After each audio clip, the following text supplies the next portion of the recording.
मेरे प्रिय आत्मन, एक सुबह अभी सूरज भी निकला नहीं था और एक माझी नदी के किनारे पहुंच गया था। उसका पैर किसी चीज से टकरा गया। झुक के उसने देखा, पत्थरों से भरा हुआ एक झोला पड़ा था।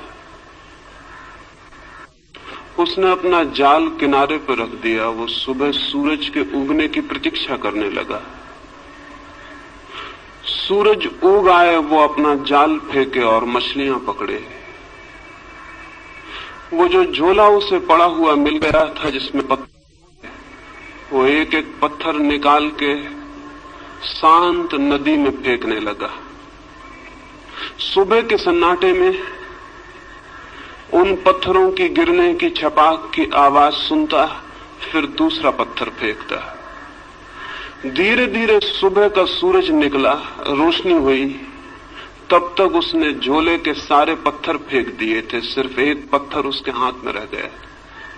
सूरज की रोशनी में देखते से ही जैसे उसके हृदय की धड़कन बंद हो गई, सांस रुक गई। उसने जिन्हें पत्थर समझ के फेंक दिया था वे हीरे जवाहरात थे, लेकिन अब तो अंतिम हाथ में बचा था टुकड़ा और वो पूरे झोले को फेंक चुका था। और रोने लगा, चिल्लाने लगा। इतनी संपदा उसे मिल गई थी कि अनंत जन्मों के लिए काफी थी, लेकिन अंधेरे में अनजान अपरिचित उसने उस सारी संपदा को पत्थर समझ के फेंक दिया था। लेकिन फिर भी वो मछुआ सौभाग्यशाली था, क्योंकि अंतिम पत्थर फेंकने के पहले सूरज निकल आया था और उसे दिखाई पड़ गया था कि उसके हाथ में हीरा है। साधारणतः सभी लोग इतने सौभाग्यशाली नहीं होते। जिंदगी बीत जाती है, सूरज नहीं निकलता, सुबह नहीं होती, रोशनी नहीं आती और सारे जीवन के हीरे हम पत्थर समझ के फेंक चुके होते। जीवन एक बड़ी संपदा है, लेकिन आदमी सिवाय उसे फेंकने और गंवाने के कुछ भी नहीं करता है।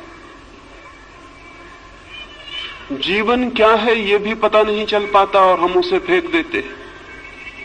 जीवन में क्या छिपा था, कौन से राज, कौन सा रहस्य, कौन सा स्वर्ग, कौन सा आनंद, कौन सी मुक्ति, उस सब का कोई भी अनुभव नहीं हो पाता और जीवन हमारे हाथ से रिक्त हो जाता है। इन आने वाले 3 दिनों में जीवन की संपदा पर ही थोड़ी सी बातें मुझे कहनी। लेकिन जो लोग जीवन की संपदा को पत्थर मानकर बैठ गए हैं, वे कभी आंख खोलकर देख पाएंगे कि जिन्हें उन्होंने पत्थर समझा है वे हीरे माणिक हैं। ये बहुत कठिन है। और जिन लोगों ने जीवन को पत्थर मान के फेंकने में ही समय गंवा दिया है, अगर आज उनसे कोई कहने जाए कि जिन्हें तुम पत्थर समझ के फेंक रहे थे वहां हीरे मोती भी थे, तो वे नाराज होंगे, क्रोध से भर जाएंगे। इसलिए नहीं कि जो बात कही गई वो गलत है, बल्कि इसलिए कि ये बात इस बात का स्मरण दिलाती है कि उन्होंने बहुत सी संपदा फेंक दी। लेकिन चाहे हमने कितनी ही संपदा फेंक दी हो, अगर एक क्षण भी जीवन का शेष है तो फिर भी हम कुछ बचा सकते हैं और कुछ जान सकते हैं और कुछ पा सकते हैं। जीवन की खोज में कभी भी इतनी देर नहीं होती कि कोई आदमी निराश होने का कारण पाए। लेकिन हमने ये मान ही लिया है अंधेरे में, अज्ञान में, कि जीवन में कुछ भी नहीं है सिवाय पत्थरों के। जो लोग ऐसा मान के बैठ गए हैं उन्होंने खोज के पहले ही हार स्वीकार कर ली। मैं इस हार के संबंध में, इस निराशा के संबंध में, इस मान ली गई पराजय के संबंध में सबसे पहली चेतावनी ये देना चाहता हूं कि जीवन मिट्टी और पत्थर नहीं है। जीवन में बहुत कुछ है। जीवन के मिट्टी पत्थर के बीच भी बहुत कुछ छिपा है। अगर खोजने वाली आंखें हो तो जीवन से वो सीढ़ी भी निकलती है जो परमात्मा तक पहुंचती है। इस शरीर में भी जो देखने पर हड्डी मांस और चमड़ी से ज्यादा नहीं है, वो छिपा है जिसका हड्डी मांस और चमड़ी से कोई भी संबंध नहीं। इस साधारण सी देह में भी जो आज जन्मती है, कल मर जाती है और मिट्टी हो जाती है, उसका वास है जो अमृत है, जो कभी जन्मता नहीं और कभी समाप्त भी नहीं होता है। रूप के भीतर अरूप छिपा है और दृश्य के भीतर अदृश्य का वास है और मृत्यु के कुहासे में अमृति की ज्योति छिपी हुई है। मृत्यु के धुएं में अमृत की लौ भी छिपी हुई है, वो फ्लेम, वो ज्योति भी छिपी हुई है जिसकी कोई मृत्यु नहीं। लेकिन हम धुएं को देखकर ही वापस लौट आते हैं और ज्योति को नहीं खोज पाते। या जो लोग थोड़ी हिम्मत करते हैं वे धुएं में ही खो जाते हैं और ज्योति तक नहीं पहुंच पाते हैं। ये यात्रा कैसे हो सकती है कि हम धुएं के भीतर छिपी हुई ज्योति को जान सकें, शरीर के भीतर छिपी हुई आत्मा को पहचान सकें, प्रकृति के भीतर छिपे हुए परमात्मा के दर्शन कर सकें? ये कैसे हो सकता है? उस संबंध में ही 3 चरणों में मुझे बात करनी। पहली बात, हमने जीवन के संबंध में ऐसे दृष्टिकोण बना लिए हैं, हमने जीवन के संबंध में ऐसी धारणाएं बना ली हैं, हमने जीवन के संबंध में ऐसा फलसफा खड़ा कर रखा है। उस दृष्टिकोण और धारणा के कारण ही जीवन के सत्य को देखने से हम वंचित रह जाते हैं। हमने मान ही लिया है कि जीवन क्या है, बिना खोजे, बिना पहचाने, बिना जिज्ञासा किए हमने जीवन के संबंध में कोई निश्चित बात ही समझ रखी। हजारों वर्षों से हमें एक ही बात मंत्र की तरह पढ़ाई जा रही है कि जीवन असार है, जीवन व्यर्थ है, जीवन दुख है। सम्मोहन की तरह हमारे प्राणों पर यह मंत्र दोहराया गया है कि जीवन व्यर्थ है, जीवन असार है, जीवन दुख है, जीवन छोड़ देने योग्य है। ये बात सुन सुन के धीरे धीरे हमारे प्राणों में पत्थर की तरह मजबूत होकर बैठ गई। इस बात के कारण जीवन असार दिखाई पड़ने लगा है, जीवन दुख दिखाई पड़ने लगा है। इस बात के कारण जीवन ने सारा आनंद, सारा प्रेम, सारा सौंदर्य खो दिया है। मनुष्य एक कुरूपता बन गया है, मनुष्य एक दुख का अड्डा बन गया है।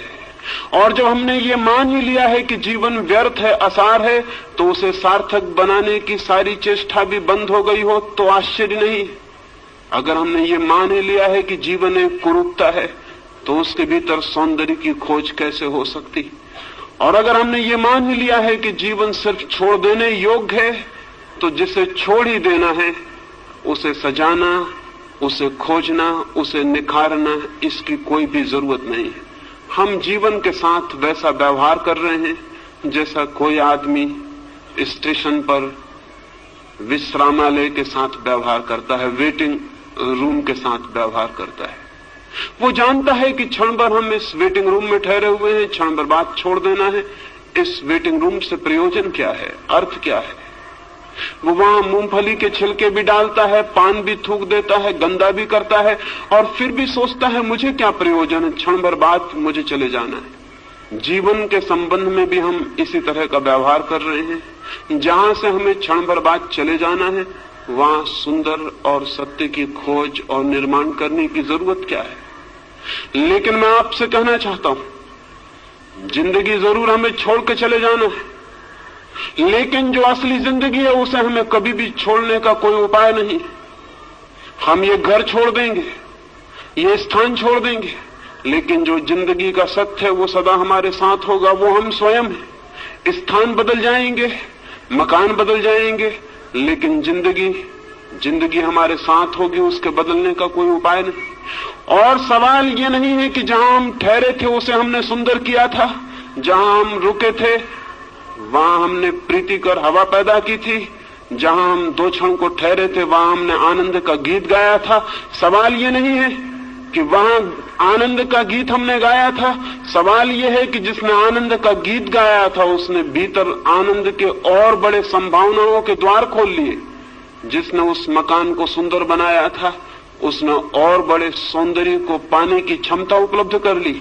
जिसने 2 क्षण उस वेटिंग रूम में भी प्रेम के बिताए थे उसने और बड़े प्रेम को पाने की पात्रता अर्जित कर ली। हम जो करते हैं उसी से हम निर्मित होते हैं। हमारा कृत्य अंततः हमें निर्मित करता है, हमें बनाता है। हम जो करते हैं वही धीरे धीरे हमारे प्राण और हमारी आत्मा का निर्माता हो जाता है। जीवन के साथ हम क्या कर रहे हैं इस पर निर्भर करेगा कि हम कैसे निर्मित हो रहे हैं। जीवन के साथ हमारा क्या व्यवहार है इस पर निर्भर होगा कि हमारी आत्मा किन दिशाओं में यात्रा करेगी, किन मार्गों पर जाएगी, किन नए जगतों की खोज करेगी। जीवन के साथ हमारा व्यवहार हमें निर्मित करता है।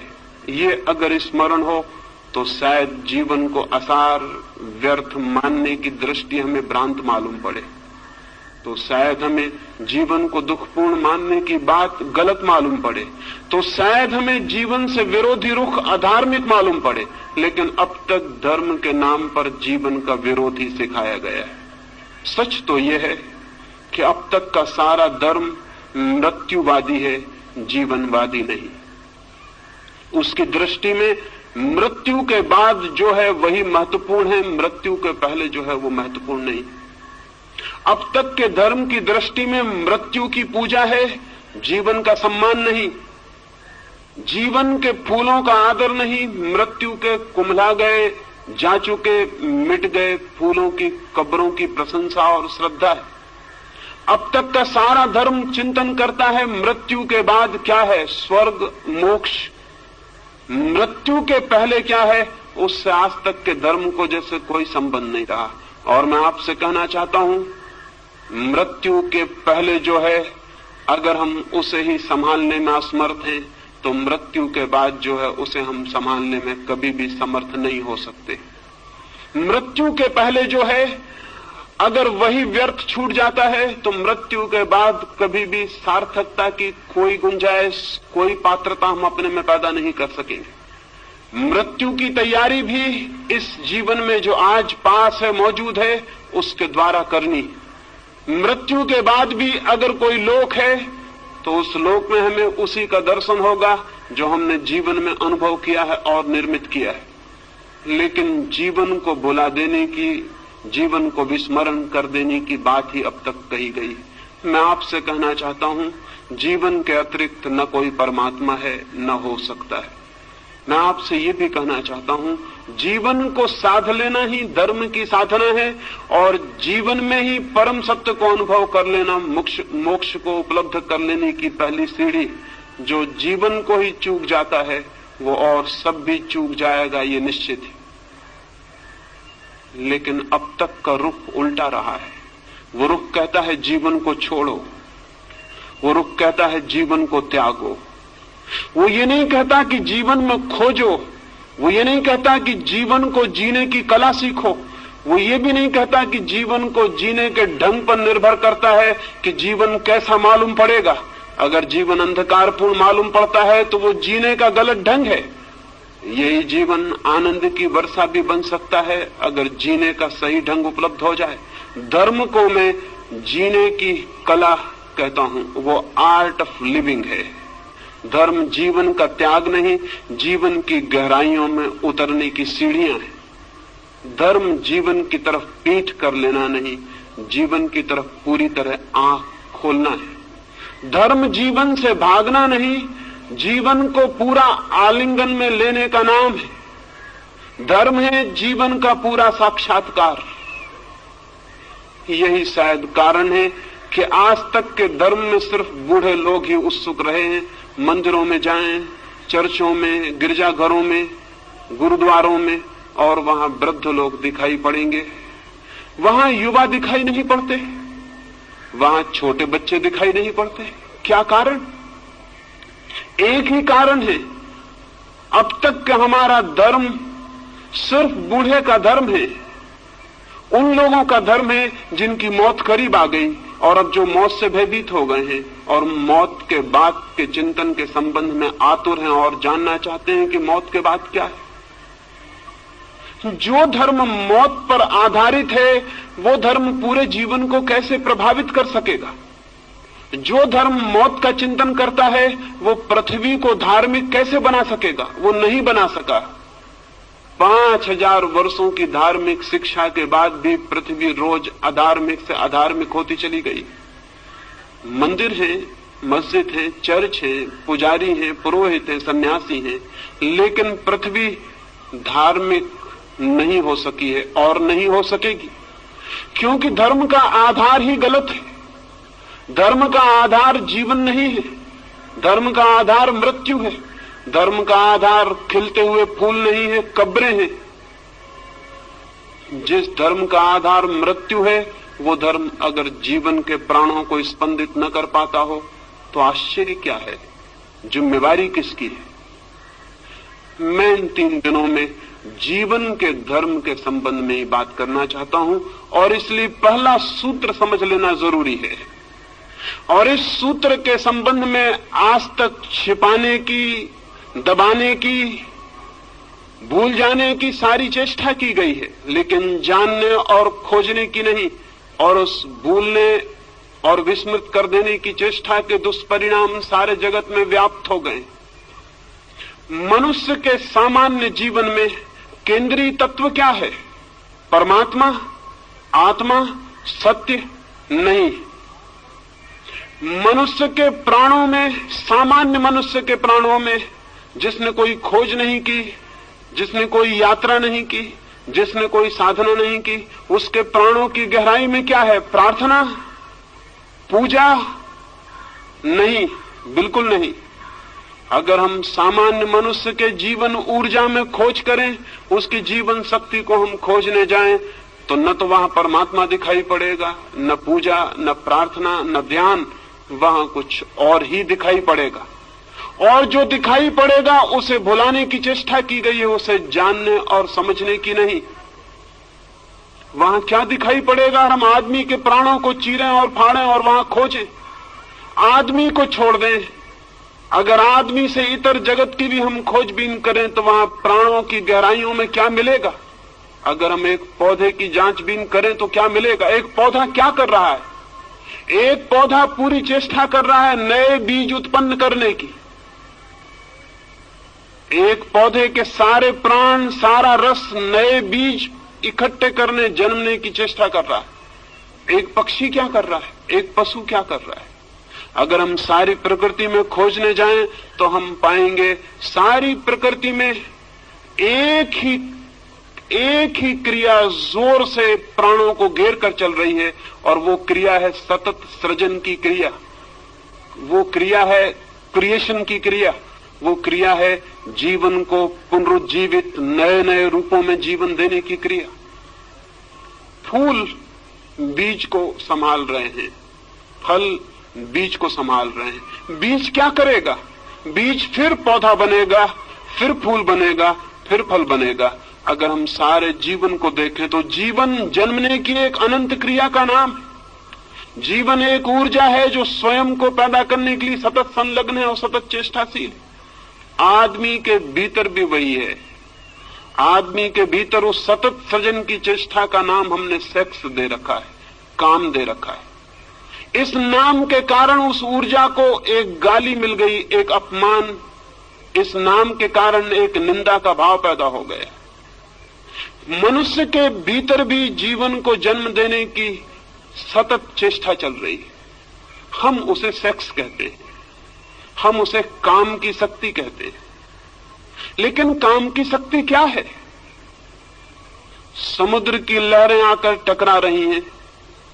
समुद्र के तट से हजारों लाखों वर्षों से लहरें चली आती हैं, टकराती हैं, लौट जाती हैं, फिर आती हैं, टकराती हैं, लौट जाती हैं। जीवन भी हजारों वर्षों से अनंत अनंत लहरों में टकरा रहा है। जरूर जीवन कहीं उठना चाहता है। ये समुद्र की लहरें, जीवन की ये लहरें कहीं ऊपर पहुंचना चाहती हैं, लेकिन किनारों से टकराती हैं और नष्ट हो जाती हैं। फिर नई लहरें आती हैं, टकराती हैं और नष्ट हो जाती हैं। ये जीवन का सागर इतने अरबों वर्षों से टकरा रहा है, संघर्ष ले रहा है, रोज उठता है, गिर जाता है। क्या होगा प्रयोजन इसके पीछे? जरूर इसके पीछे कोई बृहत्तर ऊंचाइयां छूने का आयोजन चल रहा है। जरूर इसके पीछे कुछ और गहराइयां जानने का प्रयोजन चल रहा है। जरूर जीवन की सतत प्रक्रिया के पीछे कुछ और महानतर जीवन पैदा करने का प्रयास चल रहा है। मनुष्य को जमीन पर आए बहुत दिन नहीं हुए, कुछ लाख वर्ष हुए। उसके पहले मनुष्य नहीं था, लेकिन पशु थे। पशुओं को आए हुए भी बहुत ज्यादा समय नहीं हुआ। एक जमाना था कि पशु भी नहीं थे, लेकिन पौधे थे। पौधों को आए भी बहुत समय नहीं हुआ। एक समय था कि पौधे भी नहीं थे, पत्थर थे, पहाड़ थे, नदियां थी, सागर था। पत्थर, पहाड़, नदियों की वो जो दुनिया थी, वो किस बात के लिए पीड़ित थी? वो पौधों को पैदा करना चाहती थी। पौधे धीरे धीरे पैदा हुए, जीवन ने एक नया रूप लिया, पृथ्वी हरियाली से भर गई, फूल खिले। लेकिन पौधे भी अपने में तृप्त नहीं थे। वे सतत जीवन को जन्म देते रहे। उनकी भी कोई चेष्टा चल रही थी। वे पशुओं को, पक्षियों को जन्म देना चाहते थे। पशु पक्षी पैदा हुए। हजारों लाखों वर्षों तक पशु पक्षियों से भरा हुआ था ये जगत, लेकिन मनुष्य का कोई पता न था। पशुओं और पक्षियों के प्राणों के भीतर निरंतर मनुष्य भी निवास कर रहा था, पैदा होने की चेष्टा कर रहा था। फिर मनुष्य पैदा हुआ। अब मनुष्य किस लिए है? मनुष्य निरंतर नए जीवन को पैदा करने के लिए आतुर है। हम उसे सेक्स कहते हैं, हम उसे काम की वासना कहते हैं, लेकिन उस वासना का मूल अर्थ क्या है? मूल अर्थ इतना है, मनुष्य अपने पर समाप्त नहीं होना चाहता, आगे भी जीवन को पैदा करना चाहता। लेकिन क्यों? क्या मनुष्य के प्राणों में मनुष्य से ऊपर किसी सुपरमैन को, किसी महामानव को पैदा करने की कोई चेष्टा चल रही? निश्चित ही चल रही। निश्चित ही मनुष्य के प्राण इस चेष्टा में संलग्न है कि मनुष्य से श्रेष्ठतर जीवन जन्म पा सके, मनुष्य से श्रेष्ठतर प्राणी आविर्भूत हो सके। नीत्शे से लेकर अरविंद तक, पतंजलि से लेकर बर्ट्रैंड रसेल तक, सारे मनुष्यों के प्राणों में एक कल्पना, एक सपने की तरह बैठी रही कि मनुष्य से बड़ा प्राणी कैसे पैदा हो सके। लेकिन मनुष्य से बड़ा प्राणी पैदा कैसे होगा? हमने तो हजारों वर्ष से इस पैदा होने की कामना को ही निंदित कर रखा है। हमने तो सेक्स को सिवाय गाली के आज तक दूसरा कोई सम्मान नहीं दिया। हम तो बात करने में भयभीत होते हैं।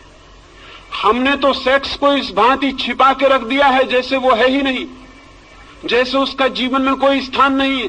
जबकि सच्चाई ये है कि उससे ज्यादा महत्वपूर्ण मनुष्य के जीवन में और कुछ भी नहीं, लेकिन उसको छिपाया है, उसको दबाया है। दबाने और छिपाने से मनुष्य सेक्स से मुक्त नहीं हो गया, बल्कि मनुष्य और भी बुरी तरह से सेक्स से ग्रसित हो गया है। दमन उल्टे परिणाम लाया है। शायद आप में से किसी ने एक फ्रेंच वैज्ञानिक कुएं के एक नियम के संबंध में सुना होगा। वो नियम है लॉ ऑफ रिवर्स इफेक्ट। कुएं ने एक नियम इजाद किया है, विपरीत परिणाम का नियम। हम जो करना चाहते हैं हम इस ढंग से कर सकते हैं कि जो हम परिणाम चाहते थे उससे उल्टा परिणाम हो जाए। एक आदमी साइकिल चलाना सीखता है, बड़ा रास्ता है, चौड़ा रास्ता है, एक छोटा सा पत्थर रास्ते के किनारे पड़ा हुआ है। वो साइकिल चलाने वाला घबराता है कि मैं कहीं उस पत्थर से न टकरा जाऊं। अब इतना चौड़ा रास्ता है कि अगर आंख बंद कर भी वो चलाए तो पत्थर से टकराना आसान बात नहीं है। इसके 100 में एक ही मौके हैं कि वो पत्थर से टकराए। इतने चौड़े रास्ते पर कहीं से भी निकल सकता है, लेकिन वो देख के घबराता है कहीं मैं पत्थर से टकरा ना जाऊं। और जैसे ही वो घबराता है मैं पत्थर से न टकरा जाऊं, सारा रास्ता विलीन हो गया, सिर्फ पत्थर ही दिखाई पड़ने लगता है उसको। अब उसकी साइकिल का चाक पत्थर की तरफ मुड़ने लगता है। वो हाथ पैर से घबराता है, उसकी सारी चेतना उस पत्थर को ही देखने लगती है और एक सम्मोहित हिप्नोटाइज्ड आदमी की तरह वो पत्थर की तरफ खींचा जाता है और जाके पत्थर से टकरा जाता है। नया साइकिल सीखने वाला उसी से टकरा जाता है जिससे बचना चाहता है। लैंप पोस्ट से टकरा जाता है, पत्थर से टकरा जाता है। इतना बड़ा रास्ता था कि अगर कोई निशानेबाज ही चलाने की कोशिश करता तो उस पत्थर से टकरा सकता था, लेकिन ये सिक्खड़ आदमी कैसे उस पत्थर से टकरा गया। कुएं कहता है हमारी चेतना का एक नियम है, लॉ ऑफ रिवर्स इफेक्ट। हम जिस चीज से बचना चाहते हैं चेतना उसी पर केंद्रित हो जाती है और परिणाम में हम उसी से टकरा जाते हैं। 5000 वर्षों से आदमी सेक्स से बचना चाह रहा है और परिणाम इतना हुआ है कि गली कूचे हर जगह जहां भी आदमी जाता है वहीं सेक्स से टकरा जाता है। लॉ ऑफ रिवर्स इफेक्ट मनुष्य की आत्मा को पकड़े हुए। क्या कभी आपने ये सोचा कि आप चित्त को जहां से बचाना चाहते हैं चित्त वहीं आकर्षित हो जाता है, वहीं निमंत्रित हो जाता है। जिन लोगों ने मनुष्य को सेक्स के विरोध में समझाया उन लोगों ने ही मनुष्य को कामुक बनाने का जुम्मा भी अपने ऊपर ले लिया। मनुष्य की अति कामुकता गलत शिक्षाओं का परिणाम है और आज भी हम भयभीत होते हैं कि सेक्स की बात ना की जाए। क्यों भयभीत होते हैं? भयभीत इसलिए होते हैं कि हमें डर है कि सेक्स के संबंध में बात करने से लोग और कामुक हो जाएंगे। मैं आपको कहना चाहता हूं ये बिल्कुल ही गलत भ्रम है, ये 100% गलत है। पृथ्वी उसी दिन सेक्स से मुक्त होगी जब हम सेक्स के संबंध में सामान्य स्वस्थ बातचीत करने में समर्थ हो जाएंगे। जब हम सेक्स को पूरी तरह से समझ सकेंगे तो ही हम सेक्स का अतिक्रमण कर सकेंगे। जगत में ब्रह्मचर्य का जन्म हो सकता है, मनुष्य सेक्स के ऊपर उठ सकता है, लेकिन सेक्स को समझकर, सेक्स को पूरी तरह पहचान कर, उस ऊर्जा के पूरे अर्थ, मार्ग, व्यवस्था को जानकर उससे मुक्त हो सकता है। आंखें बंद कर लेने से कोई कभी मुक्त नहीं हो सकता। आंखें बंद कर लेने वाले सोचते हो कि आंख बंद कर लेने से शत्रु समाप्त हो गया तो वो पागल है। मरुस्थल में शुतुरमुर्ग भी ऐसा ही सोचता है। दुश्मन हमले करते हैं तो शुतुरमुर्ग रेत में सिर छिपा के खड़ा हो जाता है और सोचता है कि जब दुश्मन मुझे दिखाई नहीं पड़ रहा तो दुश्मन नहीं है। लेकिन ये तर्क, शुतुरमुर्ग को हम क्षमा भी कर सकते हैं, आदमी को क्षमा नहीं किया जा सकता। सेक्स के संबंध में आदमी ने शुतुरमुर्ग का व्यवहार किया है आज तक। वो सोचता है आंख बंद कर लो सेक्स के प्रति तो सेक्स मिट गया। अगर आंख बंद कर लेने से चीजें मिटती होती तो बहुत आसान थी जिंदगी, बहुत आसान होती दुनिया। आंखें बंद करने से कुछ मिटता नहीं, बल्कि जिस चीज के संबंध में हम आंखें बंद करते हैं, हम प्रमाण देते हैं कि हम उससे भयभीत हो गए हैं, हम डर गए हैं, वो हमसे ज्यादा मजबूत है, उससे हम जीत नहीं सकते, इसलिए हम आंख बंद करते हैं। आंख बंद करना कमजोरी का लक्षण है। और सेक्स के बाबत सारी मनुष्य जाति आंख बंद करके बैठ गई। न केवल आंख बंद करके बैठ गई है, बल्कि उसने सब तरह की लड़ाई भी सेक्स से ली और उसके परिणाम, उसके दुष्परिणाम सारे जगत में ज्ञात है। अगर 100 आदमी पागल होते हैं तो उसमें से 98 आदमी सेक्स को दबाने की वजह से पागल होते हैं। अगर हजारों स्त्रियां हिस्टीरिया से परेशान हैं तो उसमें से 100 में से 99 स्त्रियों के पीछे हिस्टीरिया के, मिर्गी के, बेहोशी के सेक्स की मौजूदगी है, सेक्स का दमन मौजूद है। अगर आदमी इतना बेचैन, अशांत, इतना दुखी और पीड़ित है तो इस पीड़ित होने के पीछे उसने जीवन की एक बड़ी शक्ति को बिना समझे उसकी तरफ पीठ खड़ी कर ली है, उसका कारण है। और परिणाम उल्टे आते हैं। अगर हम मनुष्य का साहित्य उठाकर देखें, अगर किसी देवलोक से कभी कोई देवता आए या चंद्रलोक से या मंगल ग्रह से कभी कोई यात्री आए और हमारी किताबें पढ़े, हमारा साहित्य देखे, हमारी कविताएं पढ़े, हमारे चित्र देखे, तो बहुत हैरान हो जाएगा। वो हैरान हो जाएगा ये जानकर कि आदमी का सारा साहित्य सेक्स पर क्यों केंद्रित है, आदमी की सारी कविताएं सेक्सुअल क्यों हैं, आदमी की सारी कहानियां, सारे उपन्यास सेक्स पर क्यों खड़े हैं, आदमी की हर किताब के ऊपर नंगी औरत की तस्वीर क्यों है, आदमी की हर फिल्म नंगे आदमी की फिल्म क्यों है। वो आदमी बहुत हैरान होगा। अगर कोई मंगल से आके हमें इस हालत में देखेगा तो बहुत हैरान होगा। वो सोचेगा आदमी सेक्स के सिवाय क्या कुछ भी नहीं सोचता। और आदमी से अगर पूछेगा, बातचीत करेगा तो बहुत हैरान हो जाएगा। आदमी बातचीत करेगा आत्मा की, परमात्मा की, स्वर्ग की, मोक्ष की, सेक्स की कभी कोई बात नहीं करेगा। और उसका सारा व्यक्तित्व चारों तरफ से सेक्स से भरा हुआ है। वो मंगल ग्रह का वासी तो बहुत हैरान होगा। वो कहेगा बातचीत कभी नहीं की जाती जिस चीज की, उसको चारों तरफ से तृप्त करने की हजार हजार पागल कोशिशें क्यों की जा रही। आदमी को हमने परवर्ट किया है, विकृत किया है, और अच्छे नामों के आधार पर विकृत किया है। ब्रह्मचर्य की बात हम करते हैं, लेकिन कभी इस बात की चेष्टा नहीं करते कि पहले मनुष्य की काम की ऊर्जा को समझा जाए, फिर उसे रूपांतरित करने के प्रयोग भी किए जा सकते। बिना उस ऊर्जा को समझे दमन की, संयम की सारी शिक्षा मनुष्य को पागल, विक्षिप्त और रुग्ण करेगी। इस संबंध में कोई भी ध्यान नहीं। ये मनुष्य इतना रुग्ण, इतना दीनहीन कभी भी ना था, इतना विषाक्त भी ना था, इतना पॉइजनस भी ना था, इतना दुखी भी ना था। मैंने एक अस्पताल के पास से मैं निकलता था, मैंने एक तख्ते पर अस्पताल की एक सूचना लिखी हुई पढ़ी।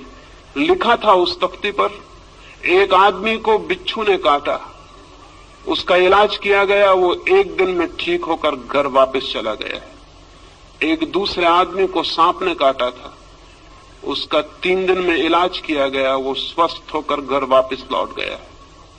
उस पर तीसरी सूचना थी कि एक और आदमी को पागल कुत्ते ने काट लिया था, उसका 10 दिन से इलाज हो रहा है, वो काफी ठीक हो गया है और शीघ्र ही उसके पूरी तरह ठीक हो जाने की उम्मीद है।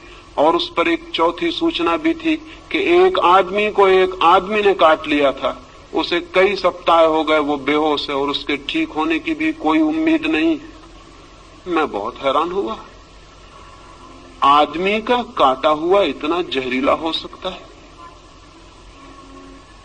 लेकिन अगर हम आदमी की तरफ देखेंगे तो दिखाई पड़ेगा आदमी के भीतर बहुत जहर इकट्ठा हो गया है। और उस जहर के इकट्ठे हो जाने का पहला सूत्र यह है कि हमने आदमी की निसर्ग को, उसकी प्रकृति को स्वीकार नहीं किया, उसकी प्रकृति को दबाने और जबरदस्ती तोड़ने की चेष्टा की। मनुष्य के भीतर जो शक्ति है, उस शक्ति को रूपांतरित करने की, ऊंचा ले जाने की, आकाशगामी बनाने का हमने कोई प्रयास नहीं किया। उस शक्ति के ऊपर हम जबरदस्ती कब्जा करके बैठ गए हैं। वो शक्ति नीचे से ज्वालामुखी की तरह उबल रही है और धक्के दे रही है। वो आदमी को किसी भी क्षण उल्टा देने की चेष्टा कर रही, और इसलिए जरा सा मौका मिल जाता है तो आपको पता है सबसे पहली बात क्या होती। अगर एक हवाई जहाज गिर पड़े तो आपको सबसे पहले उस हवाई जहाज में अगर पायलट हो और आप उसके पास जाएं, उसकी लाश के पास, तो आपको पहला प्रश्न क्या उठेगा मन में? क्या आपको ख्याल आएगा ये हिंदू है या मुसलमान? नहीं। क्या आपको ख्याल आएगा कि ये भारतीय है कि चीनी? नहीं। आपको पहला ख्याल आएगा ये आदमी है या औरत। पहला प्रश्न आपके मन में उठेगा ये स्त्री है या पुरुष। क्या आपको ख्याल है इस बात का कि ये प्रश्न क्यों सबसे पहले ख्याल में आता है? भीतर दबा हुआ सेक्स है, उस सेक्स के दमन की वजह से बाहर स्त्रियां और पुरुष अतिशय उभर कर दिखाई पड़ते। क्या आपने कभी सोचा? आप किसी आदमी का नाम भूल सकते हैं, जाति भूल सकते हैं, चेहरा भूल सकते हैं। अगर मैं आपसे मिलूं या मुझे आप मिलें तो मैं सब भूल सकता हूं कि आपका नाम क्या था, आपका चेहरा क्या था, आपकी जाति क्या थी, उम्र क्या थी, आप किस पद पर थे, सब भूल सकता हूं। लेकिन कभी आपको ख्याल आया आप ये भी भूल सकें कि जिससे आप मिले थे वो आदमी थी या औरत?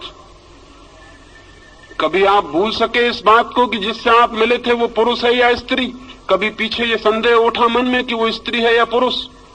नहीं, ये बात आप कभी भी नहीं भूल सके होंगे। क्यों? लेकिन जब सारी बातें भूल जाती हैं तो ये क्यों नहीं भूलता?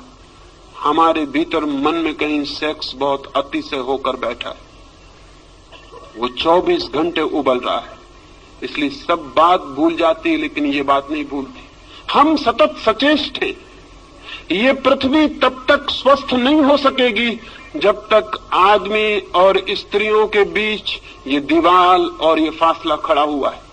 ये पृथ्वी तब तक कभी भी शांत नहीं हो सकेगी जब तक भीतर उबलती हुई आग है और उसके ऊपर हम जबरदस्ती बैठे हुए हैं। उस आग को रोज दबाना पड़ता है, उस आग को प्रतिक्षण दबाए रखना पड़ता है। वो आग हमको भी जला डालती है, सारा जीवन राख कर देती है, लेकिन फिर भी हम विचार करने को राजी नहीं होते ये आग क्या थी। और मैं आपसे कहता हूं, अगर हम इस आग को समझ लें तो यह आग दुश्मन नहीं है, दोस्त है।